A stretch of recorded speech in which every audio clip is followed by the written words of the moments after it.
Izinkan saya membuka dengan sebuah salam. Assalamualaikum warahmatullahi wabarakatuh. Salam sejahtera untuk kita semua. Om Swastiastu, Namo Buddhaya, salam kebajikan. Oke, selamat malam teman-teman. Senang sekali rasanya bertemu dengan chemical engineer muda yang ingin terus belajar dan ingin terus menggali potensinya. Sebelumnya perkenalkan, nama saya Faiz, water specialist konsultan sekaligus founder dari Chemical Engineering Forum Education ini atau CIFEDU. Seperti yang telah disampaikan moderator ya teman-teman, waktu kita sangatlah terbatas. Sehingga pada kesempatan kali ini kita akan diskusi gitu ya, dan saya akan berusaha semaksimal mungkin untuk menyampaikan materi semenyenangkan mungkin, sesingkat mungkin dan mudah dipahami teman-teman. Dan pada kesempatan kali ini kita akan melakukan pengupasan tuntas gitu ya, pengenalan dasar dasar Aspen Plus untuk junior chemical engineer. Oke teman-teman, sebelum kita buka diskusi kali ini, ada baiknya saya mengenalkan dulu nih, sebenarnya seberapa penting Aspen Plus di dunia profesional gitu ya. Saya buka dengan sebuah kasus yang memang saya alami sendiri di tahun 2019 lalu. Jadi ceritanya gini teman-teman. Di tahun 2019 lalu kami mendapatkan sebuah proyek untuk melakukan perancangan CO2 capture di salah satu pembangkit listrik di Indonesia. Proyek ini dibangun atas dasar krisis udara bersih di Indonesia, terutama di wilayah ibu kota. Kalau teman-teman sadari gitu ya, menurut penelitian, ternyata menghirup udara di wilayah ibu kota itu setara dengan menghirup 4 sampai 9 puntung batang rokok gitu. Dan artinya teman-teman sudah difasilitasi oleh pemerintah tanpa mengeluarkan biaya untuk merokok. Nah, sebenarnya upaya pemerintah ini sudah cukup banyak teman-teman. Apa aja sih pengembangan teknologi? Contohnya apa? Air purifier teman-teman. Kemudian selanjutnya memperbanyak jumlah transportasi umum yang sampai saat ini hits gitu ya, green energy itu, dan memperbanyak jumlah kendaraan listrik gitu. Nah, kemudian teman-teman, project di sini tantangannya di mana nih teman-teman? Tantangannya itu waktunya yang sangat singkat, hanya selama 6 bulan untuk melakukan analisis visibilitas tadi dan melakukan analisis ekonomi. Kira-kira metode apa nih yang tepat dipasang di industri tersebut? Nah, teman-teman sadar nggak sih, sebenarnya sudah seberapa efektif gitu ya, terkait upaya-upaya yang telah pemerintah lakukan. Kalau teman-teman sadari gitu ya, ternyata sumbangsih terbesar dari pencemaran itu bukan dari kendaraan bermotor, teman-teman. Karena kendaraan bermotor itu hanya sebesar 30%. Dan sumbangsih terbesar itu ada di industri. Dan bahkan di ibu kota sendiri itu ada total 12 industri pembangkit dan saat ini masih dibangun 4 lainnya gitu ya. Nah, teman-teman perlu sadar itu. Nah, akhirnya proyek inilah dibentuk dan tantangannya di sana. Nah, teman-teman harapannya ketika belajar Aspen Plus di sini ya, teman-teman dapat mengimplementasikan dapat mempresentasikan hasilnya. Kira-kira seperti apa sih hasil yang teman-teman rekomendasikan? Nah, di sini kita perlu catat gitu ya teman-teman, Aspen Plus itu hanya merupakan alat yang dapat menentukan benar atau salahnya itu teman-teman. Jadi kalau misalnya teman-teman melakukan simulasi gitu ya, terus jawabannya nanti konvergen atau simulasinya berjalan dengan lancar gitu ya, teman-teman tetap perlu memperhatikan apakah simulasi teman-teman itu benar atau salah. Oke, nanti kita akan bahas di dalam agenda kali ini. Nah, apa aja sih yang akan dibahas pada kesempatan kali ini, teman-teman? Yang pertama, pengenalan Aspen Plus, teman-teman. Jadi, ibarat kata nih, teman-teman, baru kenalan sama lawan jenis. Nah, kita perlu kenalan dulu nih, namanya siapa, seperti itu ya. Terus fungsinya apa kalau di Aspen Plus. Kemudian baru masuk ke bagian fitur Aspen Plus. Seperti apa nih fitur Aspen Plus? Lebih ke fisiknya. Seperti kalau ibarat orang gitu ya, hidungnya mancung, kemudian matanya belok gitu ya, kulitnya putih langsat, kemudian telinganya bagus gitu ya, rambutnya panjang, seperti itu. Baru nanti akhirnya masuk ke bagian properties. Apa ini properties gitu ya? Properties lebih ke karakternya seperti apa? Apakah baik, apakah sederhana, apakah matre, apakah sombong, congkak, seperti itu teman-teman. Nah, nanti baru akhirnya masuk ke bagian simulasi. Apa ini simulasi? Nah, nanti mulai berpasangan atau berpacaran gitu ya kalau diibaratkan. Nah, kemudian kita masuk nih, kita salaman sama Aspen Plus. Sebenarnya kenapa sih teman-teman milih Aspen Plus gitu ya? Nah, kalau teman-teman belajar Aspen Plus itu software yang digunakan untuk proses secara umum. Artinya apa? Kalau teman-teman di sini bisa bayangkan gitu ya, teman-teman kan rata-rata di sini masih mahasiswa, berarti nanti tugas akhirnya adalah perancangan pabrik kimia. Nah, Aspen Plus di sini dapat berperan karena prosesnya bisa digunakan secara umum. Beda dengan Aspen HYSYS, teman-teman, karena Aspen HYSYS fokusnya di sistem hidrokarbon. Nah, lalu kenapa nih? Kenapa harus Aspen Plus? Kalau teman-teman belajar Aspen Plus, gitu ya, biasanya akan mudah untuk mempelajari tipe Aspen yang lain, seperti Aspen HYSYS, Aspen Properties, Aspen Dynamic, kemudian Economic Evaluation, teman-teman akan jauh lebih mudah. Nah, kemudian yang jadi pertanyaan nih sekarang, kira-kira fungsi Aspen Plus itu apa? Nah, di sini kami membagi menjadi 5 bagian gitu ya. Yang pertama melakukan tes what if. Apa itu tes what if? Kalau diartikan gini, apa yang akan terjadi jika teman-teman? Contohnya, apa yang akan terjadi jika parameter diubah? Atau apa yang akan terjadi jika tekanan diubah? Atau yang akan terjadi jika suhu diubah? Atau teman-teman ingin membuat skenario baru? Itu juga bisa. Atau teman-teman ingin melakukan troubleshooting suatu masalah? Itu juga bisa. Nah, selanjutnya apa? Pemeriksaan desain spesifikasi. Ini seperti apa? Teman-teman misal nih, melakukan sebuah perancangan pabrik gitu ya, kemudian ingin melakukan validasi melalui Aspen Plus, itu sangat bisa. Atau contoh mudahnya seperti ini teman-teman. Teman-teman punya reaktor gitu ya, kemudian target teman-teman sudah tahu.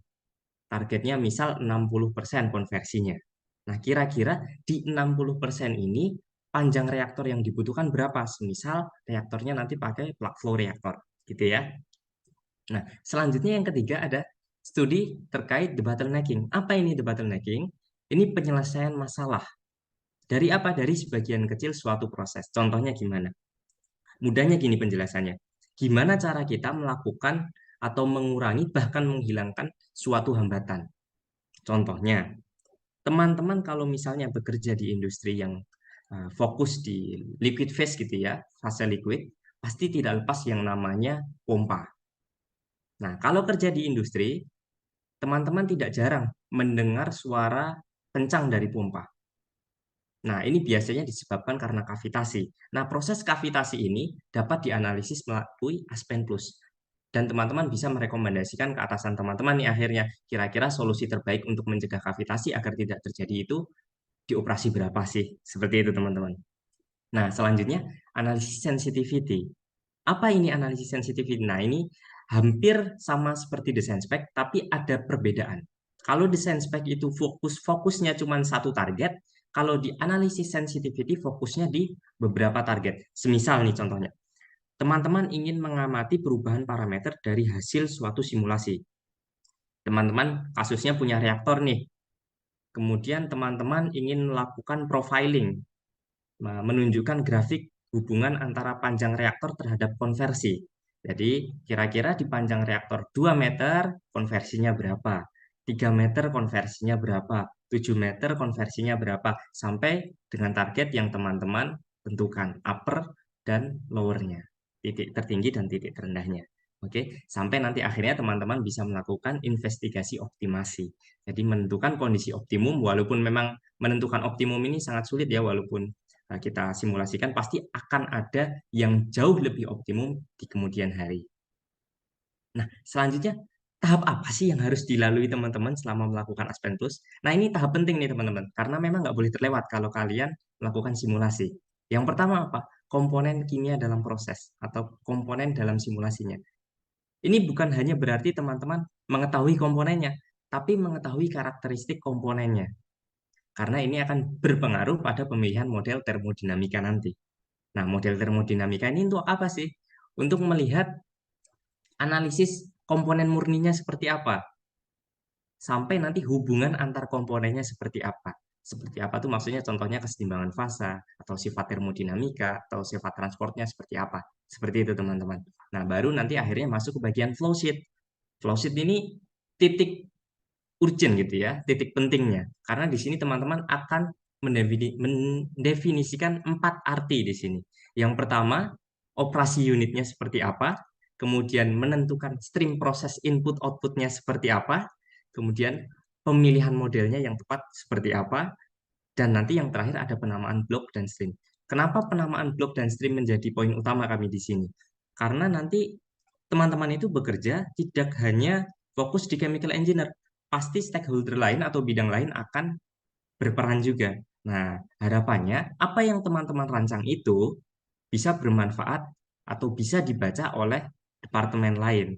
Nah, harapannya nanti penamaan inilah yang menjadi standar di industri teman-teman. Oke. Nah, kemudian ada input kondisi termodinamika. Seperti apa? Suhu, tekanan, komposisi.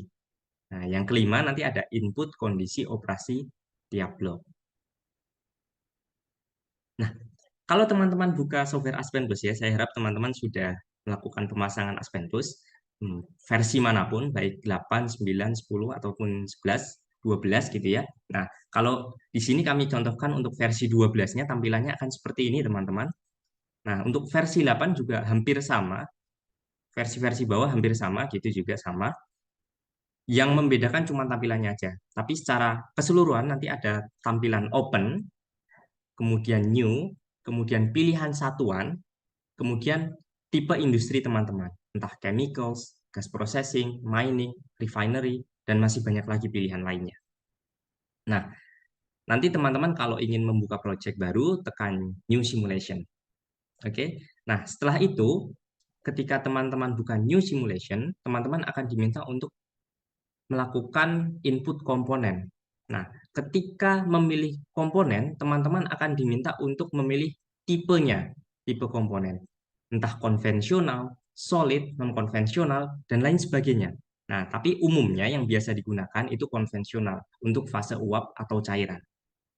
Nah, namun tidak jarang teman-teman juga akan menggunakan solid atau bahkan menggunakan multi tipe komponen. Jadi konvensional, solid, non konvensional itu dicampur gitu. Itu sangat mungkin. Contohnya gimana? Contohnya di proses kristalisasi.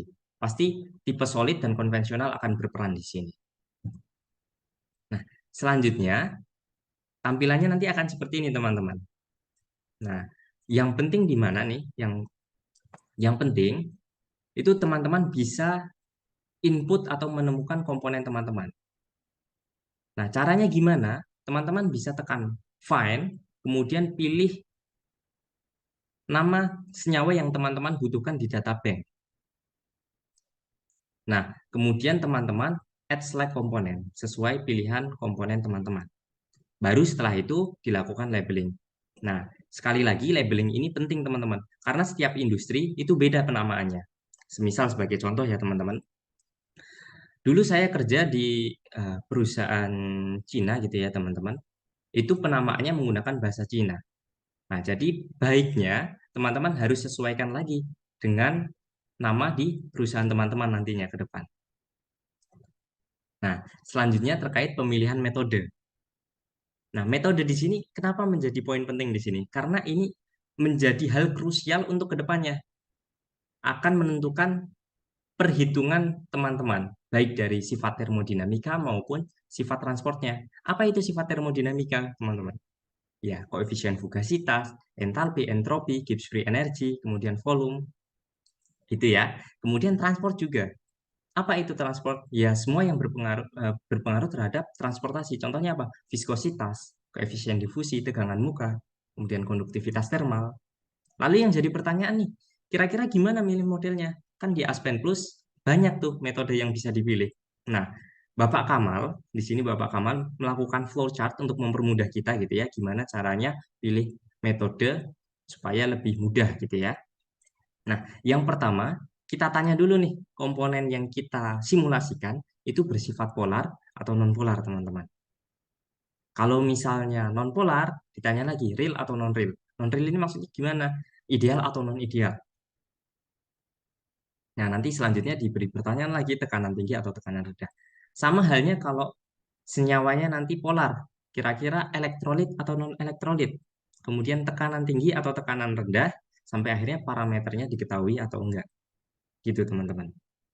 Nah, kemudian sebenarnya kalau kita bagi gitu ya model-model ini, metode-metode ini ke dalam 4 kelompok itu bisa. Jadi dapat dibagi menjadi 4 kelompok. Yang pertama ideal property method, selanjutnya equation state property method, activity coefficient property method, dan yang terakhir nanti untuk special systemnya. Nah, kapan ini digunakan gitu ya, tergantung dengan kasus teman-teman semua. Semisal di special system ya, teman-teman ternyata menggunakan komponen-komponen amin base seperti kasusnya yang saya ceritakan sebelumnya ya terkait CO2 capture di industri pembangkit listrik gitu ya. Itu fokusnya di amin base. Karena apa? Karena fokus kita menggunakan solvent amin, MEA, MDEA itu yang kita analisis di sana. Kira-kira yang selektivitasnya paling tinggi yang mana? Seperti itu. Nah, sama halnya nanti di kasus ini kita akan melakukan analisis activity coefficient property method menggunakan NRTL, Uniquark, dan Wilson. Oke, selanjutnya teman-teman, kalau melakukan simulasi, seperti yang saya sampaikan gitu ya, tidak bisa serta-merta kita gunakan simulasi itu, gitu ya. Jadi harus dinilai akurasinya berapa sih dalam perhitungan. Gitu. Nah, ini ada beberapa metode nih untuk meningkatkan akurasi. Yang pertama itu ada estimate missing parameter by Univac, kemudian binary analysis, kemudian ada NIST Thermodata Engine, kemudian yang terakhir ada evaluasi dan regresi teman-teman. Nah, selanjutnya ada fitur komponen analisis. Kalau di Aspen Plus sendiri itu sebenarnya ada tiga yang biasa sering digunakan, ada pure komponen, binary komponen, dan ternary komponen. Nah, itu gimana sih?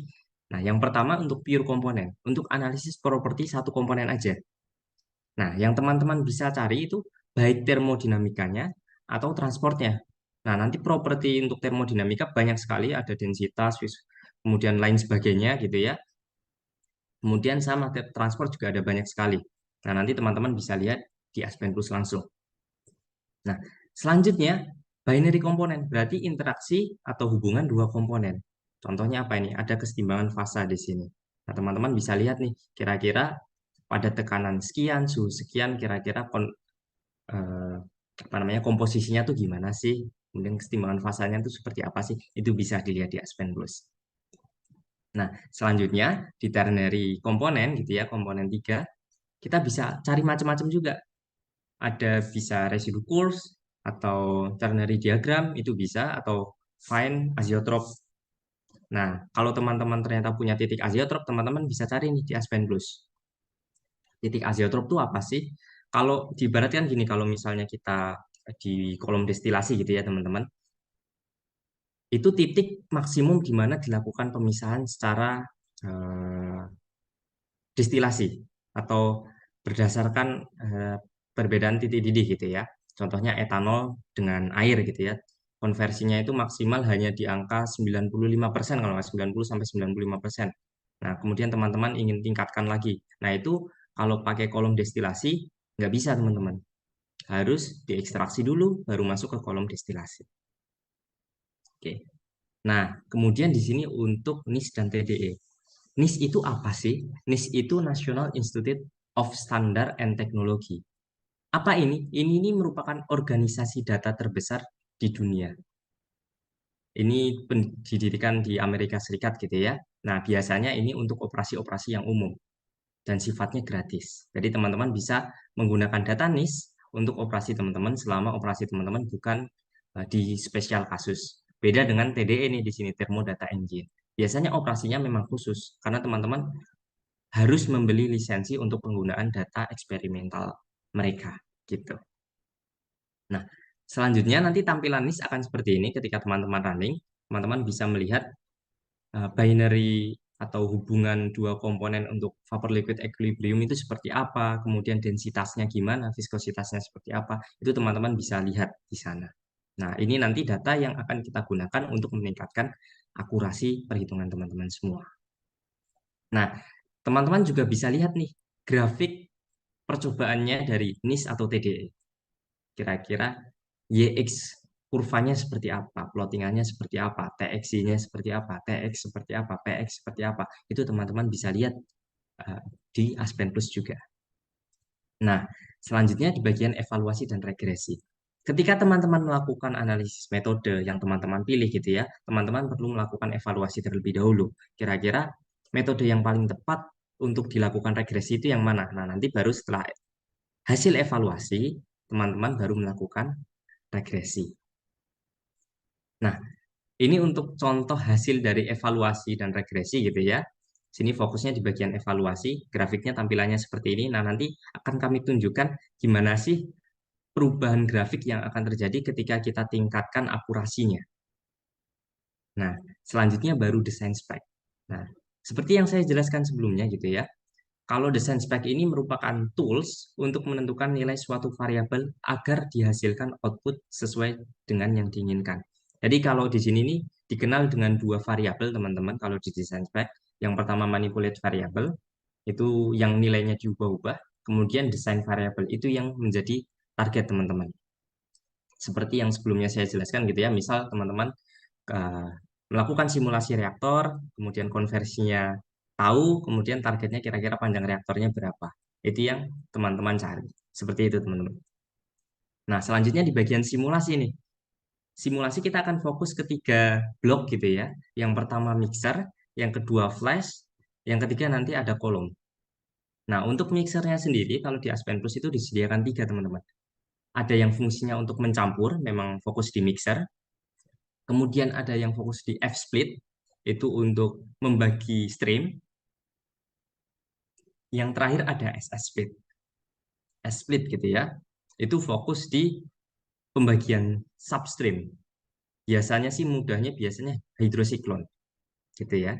Siklon yang fokus untuk padatan dan cairan atau padatan padatan dan gas gitu ya. Nah, selanjutnya di sini ada simulasi untuk flash atau separator. Ini nih alat alat apa sih sebenarnya? Ini alat yang berfungsi untuk memisahkan suatu produk gitu ya, untuk memurnikan suatu produk. Nah, kalau diibaratkan gini ya, teman-teman, ada flash, kemudian decanter, ada separator. Kira-kira bedanya apa? Nah, kalau flash itu pemisahnya berdasarkan kesetimbangan teman-teman.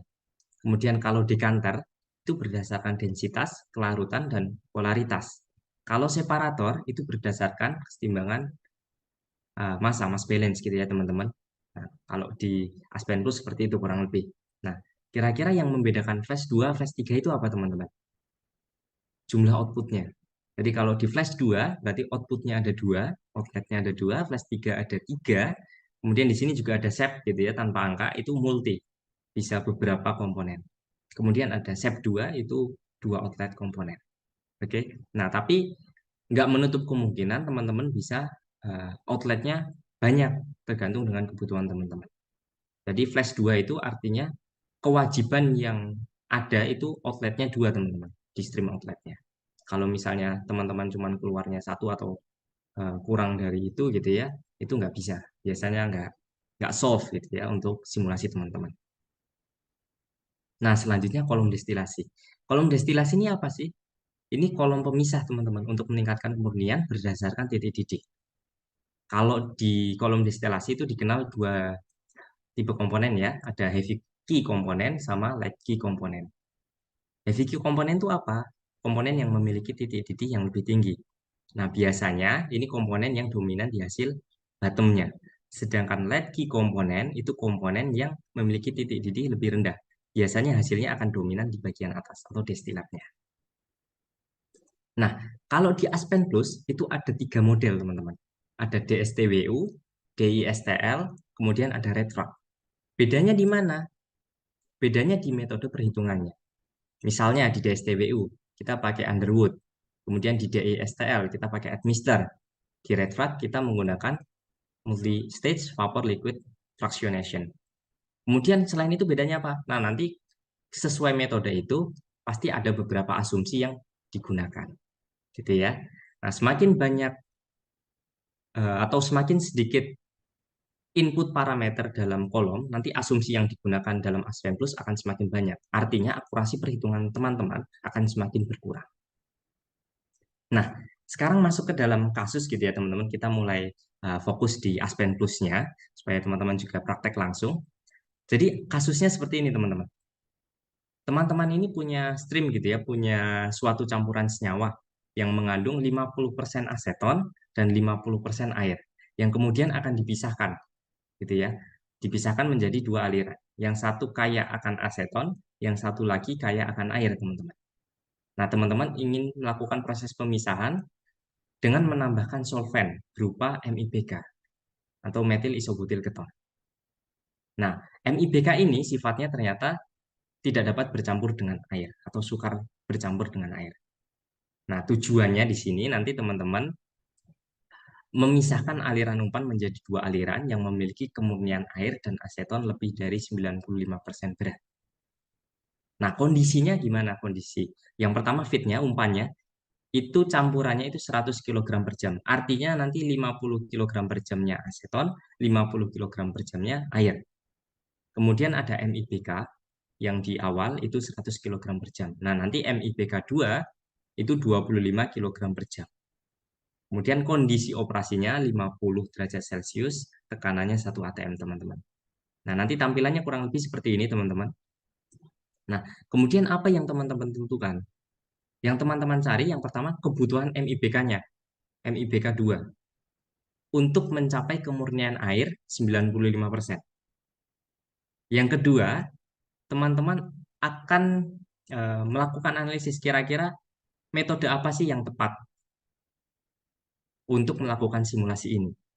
Yang ketiga, uji untuk seluruh tipe kolom destilasi. Jadi nanti baik DSTWU, DISTL, atau Redfrat teman-teman melakukan uji tes. Selanjutnya yang keempat nanti coba teman-teman lakukan recycle MIBK hasil dari kolom destilasinya. Jadi harapannya nanti siklusnya siklus yang abadi gitu ya. Nah, oke teman-teman bisa langsung masuk ke Aspen Plus-nya. Kak mau tanya boleh nggak Kak? Oh iya, Maaf, nggak apa-apa, silahkan. aku rada motong dikit. Aku tuh jujur Kak masih agak bingung sama separator sama distilasi. Karena aku ketika menggunakan Aspen dan tadi agak mundur, ya itu tuh sama-sama dipanasin gitu. Jadi sebelumnya itu dididihin untuk melakukan separator 2 atau 3 atau sep pun juga dengan proses distilasi. Terus jadi aku bingung kapan kita pakai untuk flash separator, kapan kita juga perlu untuk distilasi gitu Kak. Oke, iya. Eh, Terima kasih atas pertanyaannya gitu ya. Jadi eh, izin mengulang pertanyaannya ya. Jadi yang dibingungkan itu kapan kita menggunakan separator, kapan Hmm. kita menggunakan destilasi. Ya, Gitu ya. benar-benar. Nah, gini teman-teman. Setiap komponen teman-teman itu punya karakteristik masing-masing. Kapan kita pakai destilasi? Biasanya dipilih ketika ada perbedaan titik didih teman-teman. Taunya dari mana? Biasanya dari relatif volatility. Apa itu relatif volatility gitu kan ya pertanyaannya? Itu perbandingan antara eh, key komponen dan late key komponen. Gitu teman-teman. Nah, atau mudahnya gini teman-teman. Eh, Pertama teman-teman lihat titik azeotropnya. Gitu ya. Biasanya itu yang bingung justru di sini, Mas. Justru kapan penggunaan ekstraksi, kapan penggunaan destilasi. Gitu. Biasanya di industri kayak gitu. Nah, kalau kalau di industri gini, Mas. Ekstraksi itu selalu dipilih menjadi pilihan kedua setelah destilasi. Kenapa? Karena di destilasi, karena di ekstraksi, sorry, karena di ekstraksi itu pasti perlu kolom destilasi, Mas. Nah, misal nih bayangin teman-teman gitu ya, eh, untuk memurnikan alkohol dan air gitu ya, campuran dua senyawa. Ini kan punya titik azeotrop. Titik azeotrop itu titik maksimum di mana suatu senyawa dipisahkan menggunakan kolom destilasi. Gitu. Nah, kalau teman-teman ingin meningkatkan kemurniannya, biasanya perlu ada tambahan solvent dulu dengan ekstraktor gitu ya, dengan proses ekstraksi. Setelah itu baru kolom destilasi. Gitu. Jadi ceritanya alkoholnya diambil dulu pakai solvent, kemudian solvent dengan alkohol itu dipisahkan melalui kolom destilasi. Jadi kita pilih yang memang senyawa itu memiliki relatif volatility yang agak agak jauh gitu. Jadi perbedaan titik didihnya tuh bedanya cukup jauh gitu. Nah, kalau di separator itu prinsipnya gini teman-teman. Kalau separator itu proses pemisahannya sudah beda berdasarkan kesetimbangan. Atau misal dekanter aja ya.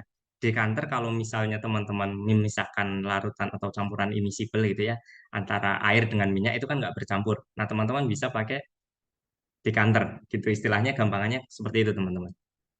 Nah, atau teman-teman bisa pakai flash. Jadi proses pemisahnya ya benar-benar hanya dengan kesetimbangan.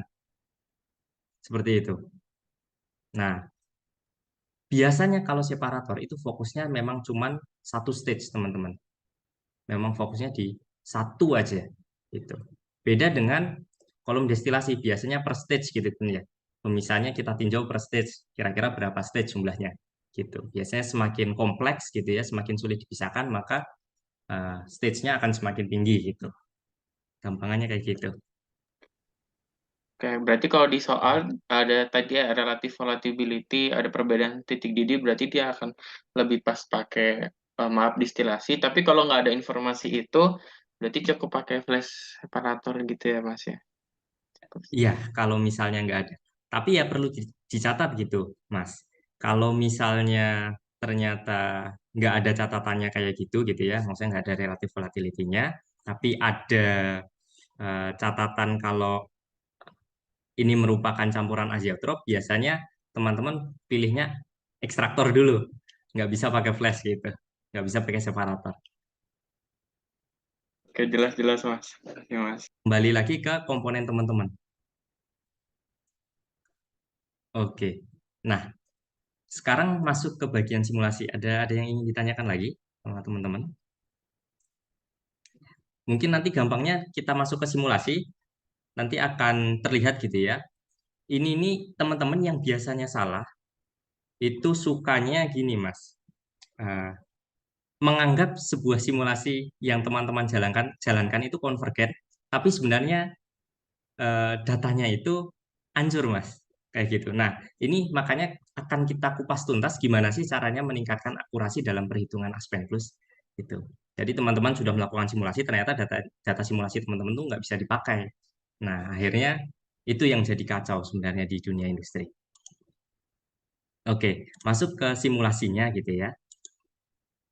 Nah, tampilan awal akan seperti ini, teman-teman. Nah, teman-teman bisa pilih new project untuk memulai simulasi baru. Kemudian kita gunakan matrix unit, satuannya matrix, di bagian chemicals. Nah, nanti metode yang direkomendasikan di sini nanti NRTL, tapi teman-teman santai aja bisa diubah. Kemudian untuk satuan juga sama, sebenarnya bisa diubah, tapi kita pakai template ini aja dulu. Kemudian basis perhitungannya nanti mau. Kemudian tekan open.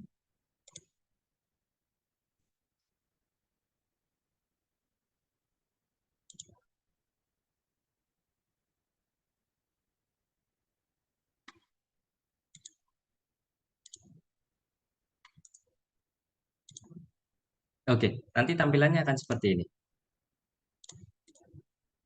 Sudah terlihat ya, Mas Fani? Terlihat, Mas. Oke. Nah, tampilannya akan seperti ini, Mas. Nah, nanti ada item properties di sini. Ada komponen, ada metode, dan lain sebagainya. Nah, di sini fokus ke komponen dan metode dulu. Nah, sesuai dengan permintaan, pertama teman-teman bisa input sesuai nama komponen, atau teman-teman bisa langsung cari di data bank. Nah, biasanya kalau misalnya teman-teman input komponen di sini, kemudian salah penamaan, nanti dideskripsikan dalam Aspen Plus itu input teman-teman itu merupakan data yang baru. Jadi bukan dari data bank milik Aspen Plus. Gitu. Nah, kita di sini pakai aseton.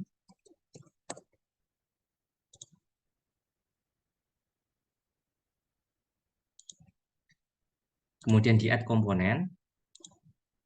Kemudian MIBK. Add komponen. Nah, jangan lupa di sini teman-teman ubah nama komponennya yang memang diketahui. Aseton, kemudian di rename, kemudian pilih MIBK. Kemudian di rename. Nah, selanjutnya teman-teman bisa tekan ini next atau masuk ke bagian metode. Nah, ketika di metode teman-teman akan diminta untuk memilih base methodenya apa. Kemudian metode filternya apa.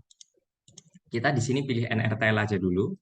Nah, kemudian kalau teman-teman bingung nih, ternyata ini kok metodenya saya bingung ya masukin apa. Teman-teman bisa pakai metode asisten. Nanti diarahkan. Kemudian pilih proses tipenya apa, kemudian teman-teman sesuaikan dengan komponen teman-teman. Pengaplikasiannya untuk apa? Oke, kita di chemicals ya berarti. Nah, teman-teman bisa pakai NRTL, Wilson, atau Uniquark untuk activity coefficient base-nya. Oke, kita pakai NRTL dulu ya teman-teman untuk lihat bagaimana hasil evaluasinya. Oke, kemudian teman-teman bisa tekan next. Kemudian untuk meningkatkan akurasi, gitu ya. Misal teman-teman ragu nih, kok kayaknya ada yang belum muncul ya datanya, teman-teman bisa tekan estimate using parameter by Unifact. Nah, nanti kasus resminya gitu ya, nanti ketika teman-teman masukkan metode lain, biasanya ada data yang hilang. Nah, itu bisa di estimate by Unifact. Nah, setelah itu teman-teman running lagi.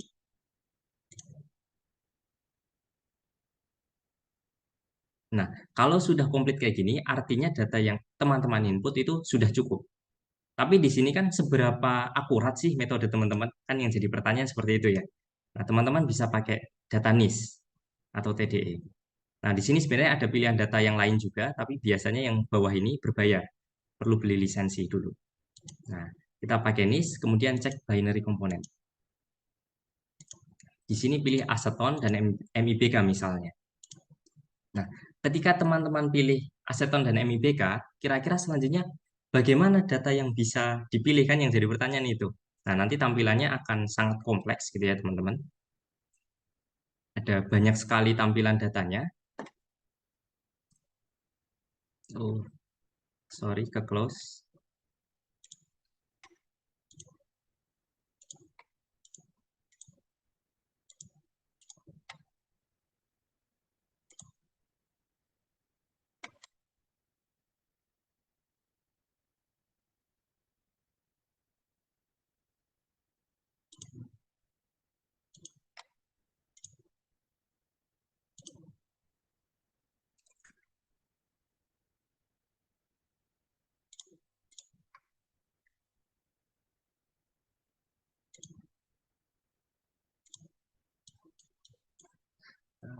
Sebentar.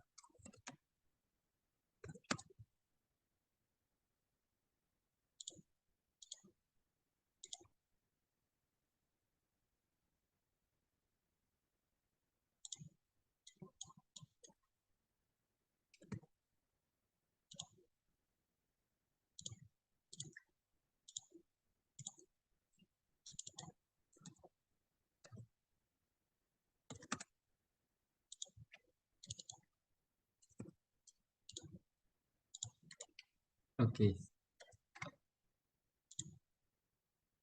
masih masih kelihatan ya Mas Wani? Aman Mas, aman. Oke. Nah, biasakan menyimpan filenya dulu ya, karena terkadang itu Aspen suka ngilang sendiri gitu. Ini berarti materi webinar. Nah, masuk lagi ke bagian metode, teman-teman. Nah, kemudian teman-teman running, estimate the unifact. Kalau memang tidak ada muncul, berarti tidak ada yang miss datanya. Nah, selanjutnya balik ke NIS, binary, pilih aseton dan MIBK.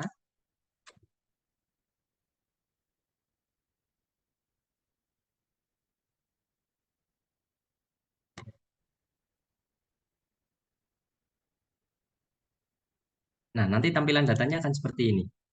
Kemudian teman-teman uji konsistensinya, kemudian di running. Nah, data yang tidak bisa digunakan itu data yang seperti ini, teman-teman. Data yang memang gagal. Nah, kalau di sini, tampilan di sini kan tidak ada data yang bisa digunakan. Nah, berarti teman-teman harus mengalihkan hubungan datanya ke data campuran binary yang lain. Misal di sini kita kasih contoh air dan aseton. Kemudian di running. Sama urutannya. Kemudian teman-teman tes konsistensinya.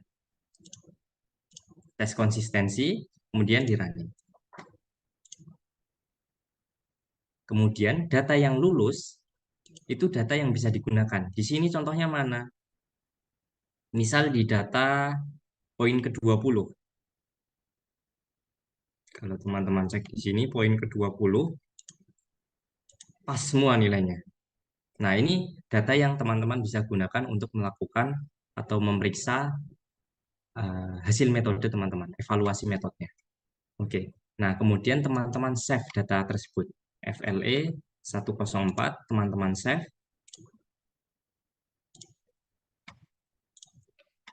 Setelah di-save, teman-teman bisa lihat grafiknya seperti apa. Misal, teman-teman mau lihat YX diagram. Bisa, nanti tampilannya seperti ini. Nah, ini hanya sekedar data. Nah, kalau data nggak bisa diolah, sama aja bohong gitu kan ya. Nah, akhirnya teman-teman lakukan evaluasi di bagian sini. Ada pilihan regresi, regresi dipilih, kemudian tekan new, kemudian oke. Nah, teman-teman diminta nih melakukan input data banyak. Nah, teman-teman pilih evaluasi aja, pilih evaluasi, kemudian pilih dataset yang teman-teman simpan sebelumnya dari hasil NIS atau TDE. Oke, kemudian teman-teman running. Nah, tampilannya seperti apa hasilnya? Nah, nanti tampilannya sebelum dievaluasi, sebelum diregresi seperti ini teman-teman grafiknya. Nah, nanti harapannya dari hasil ini titik-titik ini, harapannya nanti di garis diagonal ini. Nah, gimana cara ningkatinnya? Nah, kita pilih metode lain.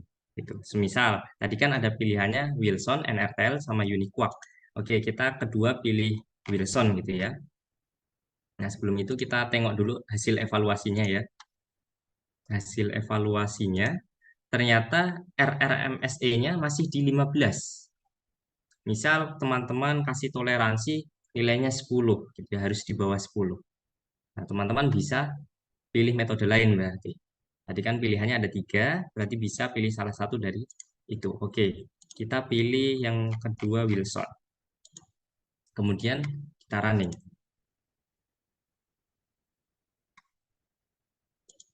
Nah, di sini ada parameter yang hilang nih teman-teman. Nah, teman-teman bisa centang lagi di sini, estimate using Unifact. Oke, kemudian teman-teman running, di oke, kemudian next. Oke, nah, hasilnya nanti akan keluar di sini. Teman-teman running lagi, kemudian buka result, kemudian cek evaluasi. Oh, ternyata yang sebelumnya justru 15, yang sekarang jadi 22. Berarti metode Wilson belum cocok dalam simulasi. Oke, selanjutnya pakai Uniquark. Selanjutnya Uniquark. Pilih Uniquark, kemudian teman-teman running. Oke, masih error, berarti ada data yang belum lengkap. Tandanya merah di sini. Nah, teman-teman bisa running lagi setelah di estimate using Unifact, kemudian di running. Sebenarnya nggak perlu dicentang kalau misalnya datanya sudah lengkap, teman-teman. Kemudian tekan OK, kemudian cek bagian result evaluation. Nah, oh ternyata sudah 10. Berarti metode yang paling tepat untuk melakukan perhitungan di simulasi teman-teman itu metode Uniquark. Oke, selanjutnya kita ubah di atas nih, metode Uniquark nanti. Nah, sebelum itu kita tingkatkan dulu nih akurasi perhitungannya. Dengan apa? Dengan regresi. Karena ternyata masih di atas 10. Teman-teman belum puas gitu ya ceritanya. Nah, teman-teman bisa ubah, kemudian pilih regresi. Nah, nanti parameter akan berubah seperti ini, teman-teman. Isinya. Secara otomatis, Aspen Plus melakukan pembelajarannya sendiri. Kemudian next, kemudian tekan OK. Nah, setelah itu teman-teman cek lagi hasilnya. Di bagian result, kemudian sum of square. Oh, ternyata RRMSE-nya sudah di 4. Jadi teman-teman, saya rasa sudah cukup nih hasilnya. Nah, teman-teman bisa cek lagi nih di sini. Eksponen versus percobaannya, eksperimental. Oh, ternyata titik-titiknya sudah di garis diagonal. Akurasinya sudah bagus gitu. Nah, teman-teman bisa ubah nih. Di bagian metode, kita ubah ke Uniquark dulu. Uniquark. Kemudian kita running. Jangan lupa di bagian metode Uniquark-nya, teman-teman ubah hubungan antara air dengan aseton ke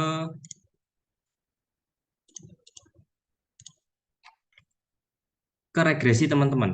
Jangan sampai lupa itu. Caranya gimana? Update parameter. Di bagian regresinya, update parameter, kemudian tekan OK, kemudian balik ke Uniquark lagi, kemudian otomatis ini berubah. Oke, diupdate dulu parameternya, kemudian di running. Karena data regresi ini yang akan kita gunakan untuk perhitungan. Kemudian teman-teman running lagi, kemudian baru masuk ke bagian simulasi.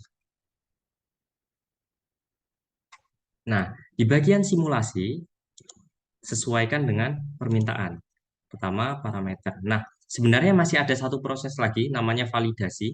Validasi ini memeriksa apakah metode yang kita pilih sebelumnya itu benar atau enggak. Caranya gimana? Membandingkan hasil eksperimental terhadap masing-masing metode.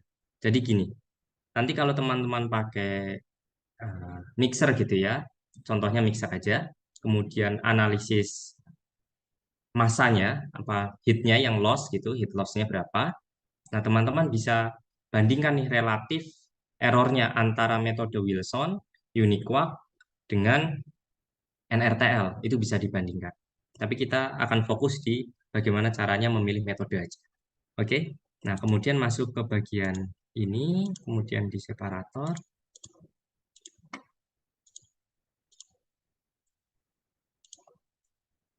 Kemudian masuk ke mixer. Nah, kemudian stream-streamnya kita input di sini.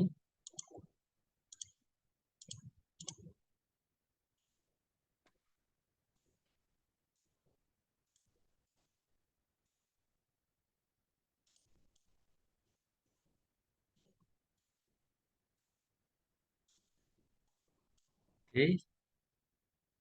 Nah, nanti hasil ini masuk ke sini, campur. Nah, kemudian ini MIPK-nya teman-teman.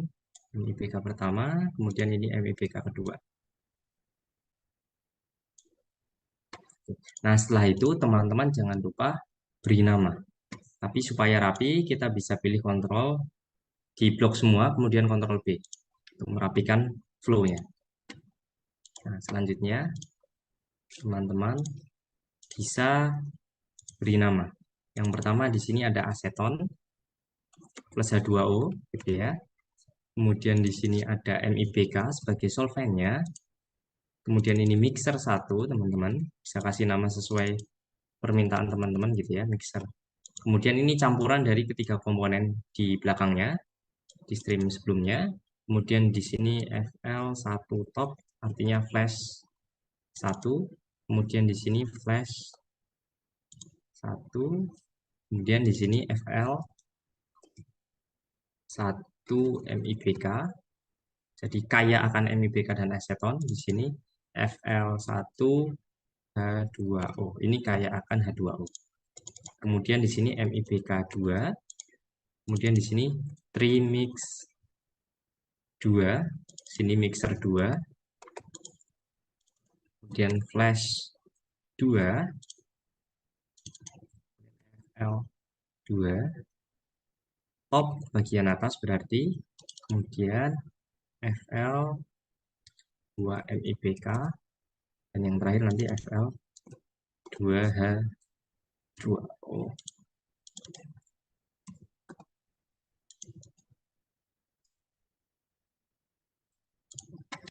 Jangan lupa di save. Nah, selanjutnya input sesuai kebutuhan. Teman-teman bisa klik streamnya atau tekan next.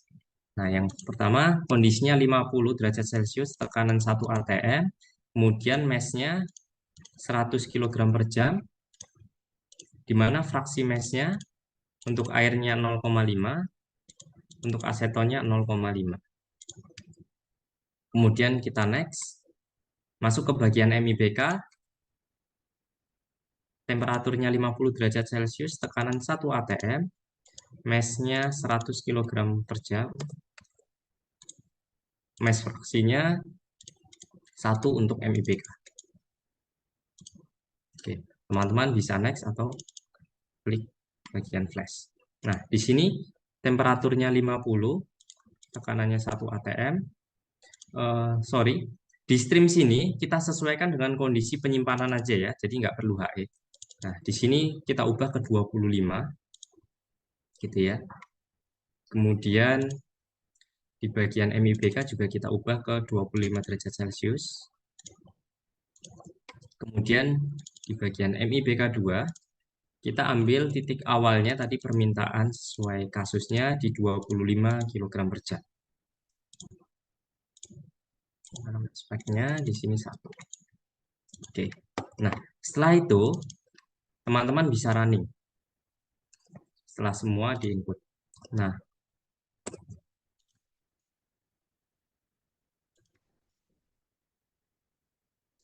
setelah itu teman-teman running, kemudian periksa ke bagian stream. Jadi di main, close it, kemudian cek stream summary-nya. Nah, di bagian stream summary, di bagian flash 2H2O, teman-teman periksa. Karena tadi yang di kasus kita diminta untuk kemurnian airnya di 95%, berarti artinya kita perlu meningkatkan ini nih.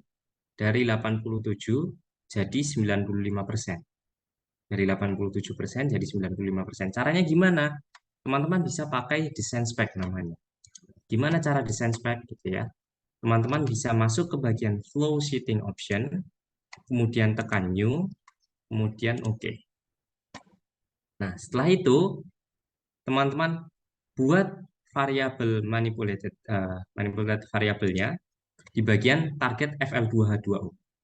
Berarti di sini FL2H2O. Ini target teman-teman, jadi 95%. Kemudian apa? Untuk tipenya mass fraction. Karena nanti targetnya fraksi masanya 95%. Di mana? Di FL2H2O. Komponennya apa? Komponennya air. Kemudian masuk ke speknya. Di speknya, di sini nanti FL2H2O yang jadi target. Gitu ya. Kapital semua FL2H2O. Astaga. Oke, selanjutnya teman-teman masukkan targetnya. Targetnya berapa? 0,95. Kemudian toleransinya berapa? Toleransinya di semisal teman-teman kasih syarat sendiri ya, 10 pangkat min 4 gitu ya. Nah, setelah itu masuk ke bagian vari. Vari ini manipulated variable. Variabel yang ditentukan atau yang akan dicari hasilnya. Yang tadi ini desain variabel, sorry, desain variabel. Kemudian yang ini manipulate variabel.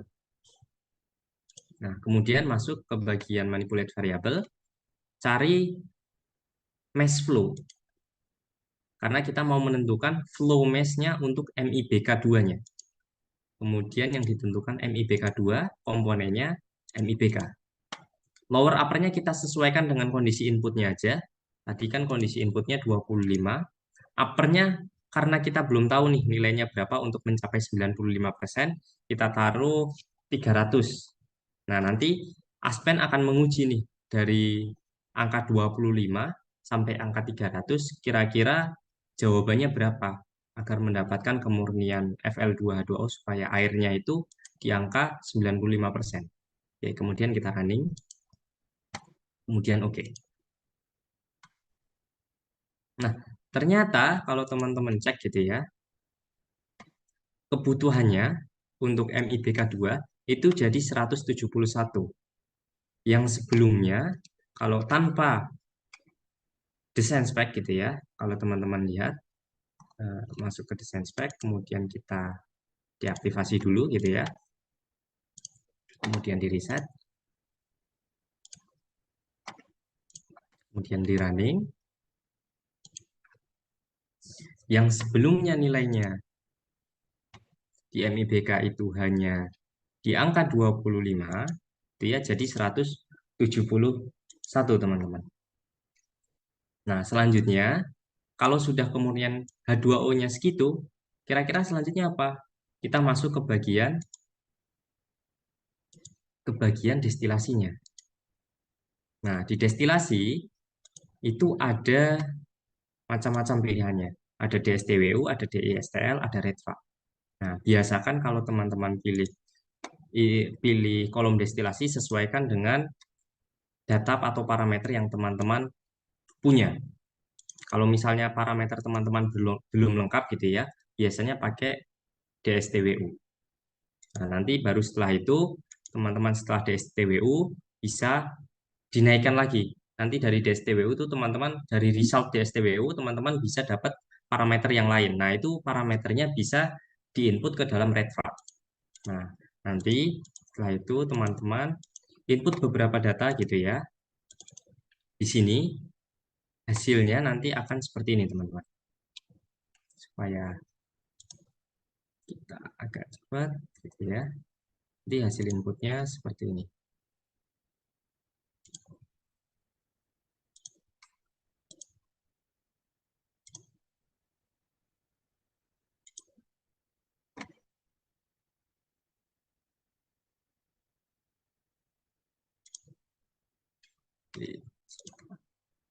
Di sini. Nah, hasilnya nanti kurang lebih seperti ini teman.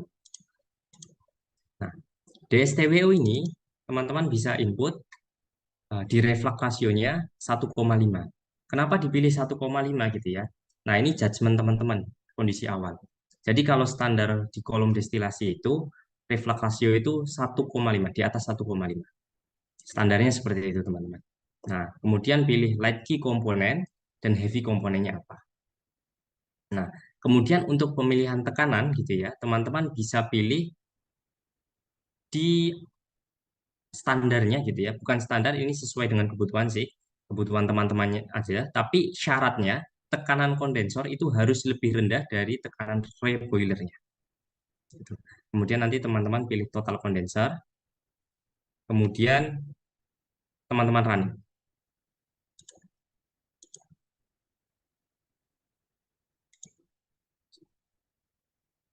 Simulasi kita running dulu.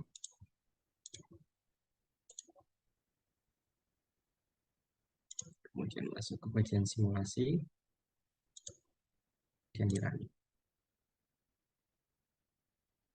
Oke, setelah teman-teman running, masuk ke result dari DSTWO. Masuk ke bagian result. Nah, nanti parameter inilah yang akan digunakan untuk perancangan red flag atau DISTL. Contohnya di sini, kita buka DISTL ya. DISTL kita buka. Nah, nanti diminta distillate to feed mol rasionya. Nah, data ini diperoleh dari DSTWO. DSTWO result, kemudian distillate to feed ratio fraction. Nah, 0,352. Nah, kemudian diinput di bagian DSTL. 0,352. Titik awal pertama coba 0,352. Nah, kemudian nanti di running terus sampai akhirnya di mana titik maksimumnya, gitu ya. Di mana titik dia mulai nggak error, gitu. Mulai convergen. Nah, selanjutnya sama di bagian red flag. Di red flag itu nanti teman-teman juga masukkan reflux ratio, kemudian masukkan number of stage-nya dan kondisi streamnya. Nah, nilai ini diperoleh dari result DSTWU di stage keberapa. Nah, teman-teman coba sekitar stage ini, 6, 7, atau 8. Sesuaikan. Nah, nanti akhirnya dibandingkan nih, hasilnya kira-kira selisihnya berapa. Gitu ya, sama red flag. Nah, data red flag biasanya yang akan digunakan dalam simulasi. Karena red flag ini data yang inputnya paling banyak. Artinya asumsi yang digunakan akan semakin sedikit. Nah, jangan lupa ketika masukkan destilat to feed ratio berarti feed basisnya juga harus diatur.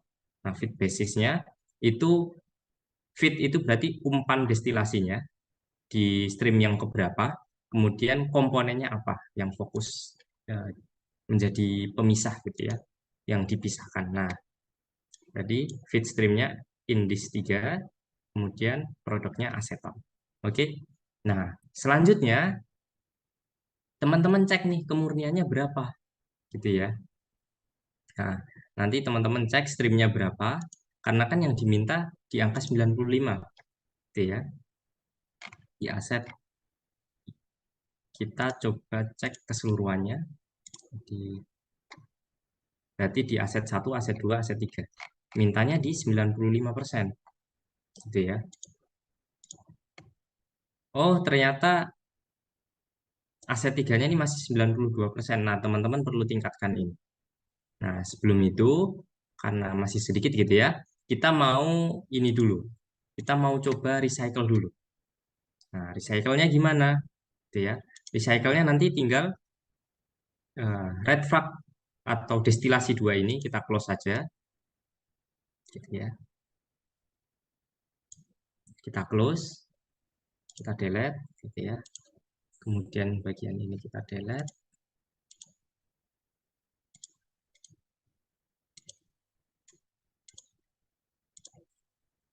Kemudian langsung masuk ke bagian ini.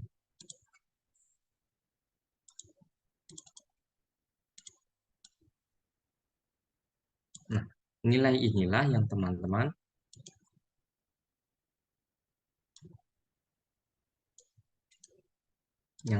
nanti simulasikan.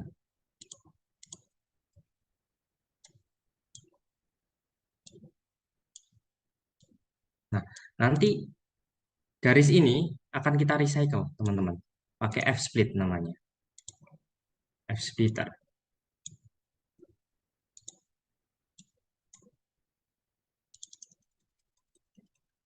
Nah, kita recycle. Jangan lupa ini di flip, gitu ya. Nah, kemudian bawah sini kita kembalikan. Ini bawah ini hasil bottom ini kaya akan MIBK, teman-teman. Jadi, supaya bisa dimanfaatkan lagi, kita kembalikan. Nah, kita kembalikan. Jangan lupa kita pakai purging. Purging itu apa sih? Purging itu eh, senyawa yang perlu dibuang. Kenapa harus ada ini? Gitu ya, pertanyaannya. Karena sebenarnya siklus abadi itu nggak ada, teman-teman. Hanya pendekatan aja. Nah, lama kelamaan gitu ya, solvent yang digunakan itu akan tetap kotor, entah membawa karat dari unit-unit sebelumnya atau membawa pengotor dari sebelumnya itu tidak bisa diprediksi. Nah, makanya kita perlu buang. Istilahnya kalau di eh, bahasa lainnya gitu ya, kalau di reboiler itu ada namanya blowdown gitu ya. Blowdown itu membuang kotoran dari eh, unit gitu. Nah, ini pakai splitter. Kemudian kita set purgingnya berapa. Kalau standarnya gitu ya teman-teman, itu ada di 0,1 teman-teman. 0,1 fraksi. Nah, kemudian teman-teman running. Jangan lupa ini di set lagi di 6. Ya, teman-teman.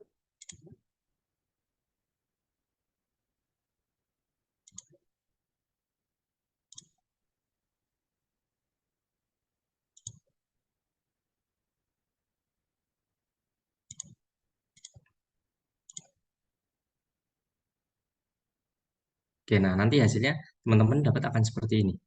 Nah, setelah itu, setelah di recycle gitu ya, teman-teman cek asetnya kemurniannya berapa, kemudian teman-teman coba tingkatkan lagi, pakai apa?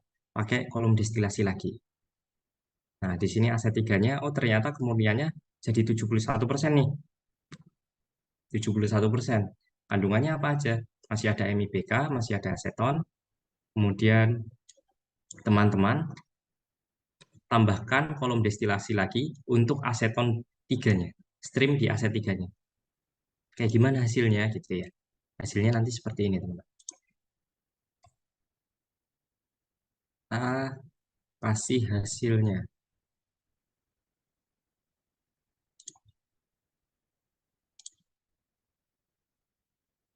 Nah, nanti kurang lebih hasilnya seperti ini.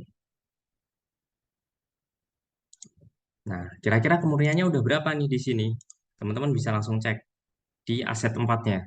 Oh, ternyata sudah 96%. Di mana aseton terambil 48 kilogram per jam dari 50 kilogram per jam. Gitu, teman-teman. Nah, kurang lebih kayak gitu. Nah, sekali lagi, data ini belum tentu akurat, jadi teman-teman perlu cross-check lagi gimana dari data eksperimental. Oke, tidak ada gading yang tarta. Kira-kira apakah ada pertanyaan gitu dari teman-teman? Oke, terima kasih Mas Faiz atas penyampaian materinya.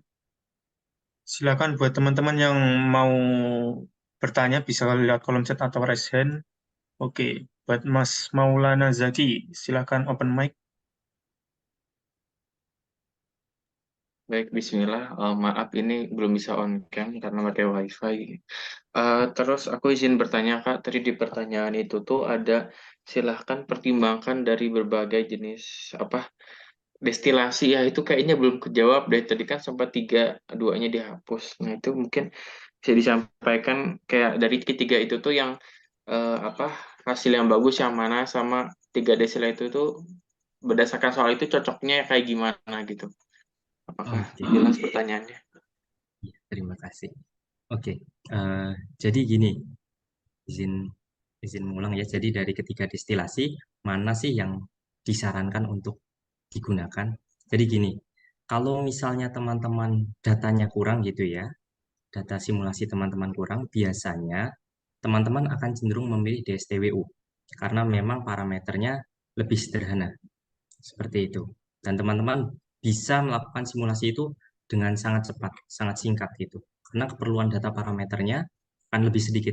Tapi catatannya, asumsi yang akan digunakan akan semakin banyak gitu.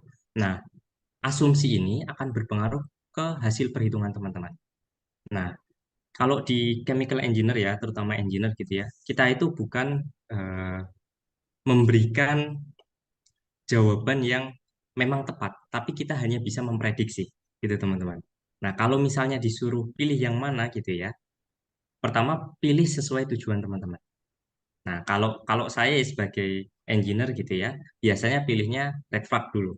Jadi pertama misal DSTWU, sudah DSTWU, hasil DSTWU akan kami gunakan di red flag. Tapi kembali lagi sama unit teman-teman sebenarnya apa? Kalau misalnya nanti sistemnya hidrokarbon gitu ya, misalnya teman-teman nanti ke depannya kerjanya di Pertamina, pasti akan menggunakan destilasi yang lain, bukan bukan DSTWU, bukan DISTL maupun red flag, tapi ada kolom destilasi yang lain. Nah, kalau yang saat ini, yang pokok itu tiga kalau di mahasiswa. Karena memang unit tiga ini yang sering dipakai untuk simulasi perancangan pabrik kimia, teman-teman. Gitu. Jadi istilahnya cuma cross check aja ke teman-teman gitu kira-kira simulasi destilasi yang cocok itu parameternya kayak gimana untuk punya teman-teman semua. Memvalidasi perhitungan teman-teman gitu. Kalau dari soal tadi Kak, itu kira-kira yang Hmm. berarti pakai DSTWU itu ya? Yang refleks tadi ya, yang benar-benar hasilnya akurat gitu. Yang soal Kalau tadi. Hmm. kalau soal tadi ya Mas, itu sebenarnya saya mau menunjukkan ini. Saya itu mau menunjukkan sebenarnya gimana sih cara menggunakan red flag kalau misal parameternya nggak diketahui gitu. Oh, oke, oke. Hmm. Jadi pertama teman-teman uji lewat DSTWU. Setelah itu parameter atau result kesimpulan dari DSTWU diinput ke dalam red flag seperti itu. Nah, jadi asumsi asumsi di DSTWU itu apa gitu ya? Kalau asumsinya itu sebenarnya hampir sama kayak DSTL. Jadi asumsi di DSTWU itu ada namanya constant molar overflow sama satu lagi konstan reflux ratio kalau nggak salah atau apa lupa. Jadi ada dua parameter itu yang dianggap konstan. Padahal itu nggak konstan gitu teman-teman. Nah, makanya teman-teman bisa pakai red flag. Nah, red flag sendiri sebenarnya bukan hanya untuk kolom destilasi, tapi bisa untuk simulasi yang lain seperti absorber ataupun stripper gitu. Ya, jelas. Terima kasih banyak, Mas. Ya, sama-sama. Oke, Oke, oke, teman-teman yang lain jika ada yang bertanya bisa raise hand. Wah, ini ada yang di kolom chat. Permisi cintanya untuk distilasi ekstraktif dan distilasi open steam apa bisa disimulasi pakai Aspen juga? Terima kasih. Monggo Mas Faiz.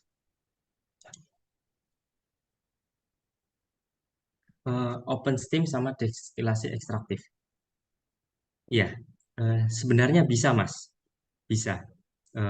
Tergantung sama eh, pengaturan teman-teman semua. Contohnya ini sebenarnya di destilasi gitu ya. Bisa namanya ada tipe lain lagi, Mas. Ada destilasi free water. Free water. Jadi eh, menghilangkan seluruh kandungan air dari kolom destilasi itu ada. Kemudian kalau destilasi ekstraktif juga bisa, tapi nanti inputnya jauh lebih kompleks lagi gitu. Nah, biasanya akan kita pelajari untuk expert lagi gitu tingkatannya. Oke, oke begitu Mas Asyid dan Khalid. Silakan teman-teman yang bertanya lagi. Apakah masih ada yang mau bertanya? Oke, terima kasih. Oke, ya, terima kasih Mas Nasir. Mas mau tanya lagi, Mas. Eh, Penasaran sih sama ini kan prosesnya itu apa liquid ya. Nah, untuk proses liquid yang di Aspen Plus dengan HIC itu dengan soal yang sama, apakah itu mungkin ya hasilnya sama apa gimana gitu. Saya oke tadi kan ada beberapa kelebihan ya, ada bisa solid atau bisa apa, tapi Aspen High apa HIC nggak bisa. Tapi untuk case-nya itu sama-sama liquid itu kira-kira bagaimana? Ya.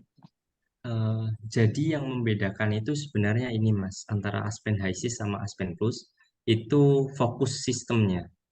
Kalau di HISIS itu fokusnya memang di hidrokarbon. Hidrokarbon itu berarti fokusnya yang di CCC itu, Mas. C apa namanya? Perminyakan gitu. Jadi biasanya kalau kayak Pertamina gitu melakukan evaluasi kolom distilasi itu pakai itu, Mas. Mm-mm. Nah, sedangkan kalau Aspen Plus gitu ya, fokusnya itu di simulasi yang memang umum. Kita bisa simulasi Aspen HISIS di Aspen Plus itu bisa. Tapi nanti akurasinya apa namanya? Kompleksitasnya akan jauh berbeda gitu, Mas. Biasanya untuk Pertamina gitu yang memang jauh lebih expert lagi gitu. Nah, nanti simulasinya di sana karena memang ada senyawa yang tidak ada di Aspen Plus gitu.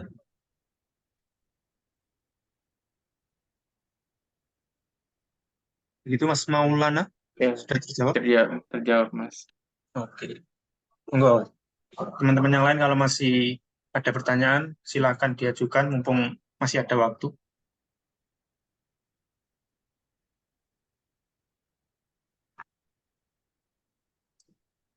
Nah, tunggu 1 menit sebelum kita menyampaikan ketentuan untuk klaim sertifikatnya. Oh, ada ya. Permisi Kak, izin bertanya untuk menjalankan simulasi berbasis bahan baku awal padatan, apakah harus membuat permodelan senyawa terlebih dahulu? Silakan Mas Faiz. Oke, iya. Izin menjawab. Oke, terima kasih. Mas Rahmadin gitu ya. Jadi gini, eh, kalau di Aspen Plus itu memang jujur ya, ada beberapa data yang memang nggak lengkap gitu. Jadi kadang-kadang teman-teman juga perlu input parameter atau hasil eksperimental teman-teman sendiri. Nah, tapi nggak menutup kemungkinan kalau memang simulasinya atau datanya dari ini sudah ada, teman-teman bisa langsung menggunakan data tersebut. Contohnya gimana? Contohnya misal proses kristalisasi NaCl itu sangat mungkin. Jadi dari larutan NaCl kemudian dikristalisasi. Itu mungkin karena memang eh, parameternya sudah ada di sana atau permodelannya sudah ada. Tapi memang ada beberapa parameter yang memang nggak disediakan. Jadi teman-teman harus menentukan sendiri melalui eksperimental atau riset by jurnal gitu. Termasuk nanti kalau teman-teman mau model sendiri, modeling sendiri itu juga bisa di Aspenbus. Karena tidak sebatas untuk simulasi sebenarnya. Untuk model yang lain, untuk mengetes model yang lain gitu, itu juga bisa. Oke, terima kasih jawabannya. Kita tunggu satu pertanyaan lagi mungkin. Oke, ada satu Adif Alah Maulana. Izin bertanya di Aspen Plus bisa buat grafik atau kurva MGPTIL juga nggak Mas? Grafik ya. Gini, kalau apa yang saya pahami, kalau di Aspen Plus, itu bukan menggambar grafik, Mas. Lebih ke menampilkan hasil data tiap stage-nya gitu. Jadi memang di Aspen Plus nggak gambar grafiknya, tapi teman-teman bisa lihat berapa jumlah stage yang dibutuhkan, berapa konversi di tiap-tiap stage-nya, kemudian bisa melihat curve kesetimbangan fasa yang terjadi di sana. Seperti itu, Mas. Nah, kalau misalnya untuk grafik MC-Cap-nya itu saya kurang kurang mendalami sih, Mas. Karena memang yang sering dipakai, jujur, bukan grafik yang seperti itu, tapi lebih ke datanya. Berapa jumlah stage-nya, kemudian hasil akhirnya seperti apa.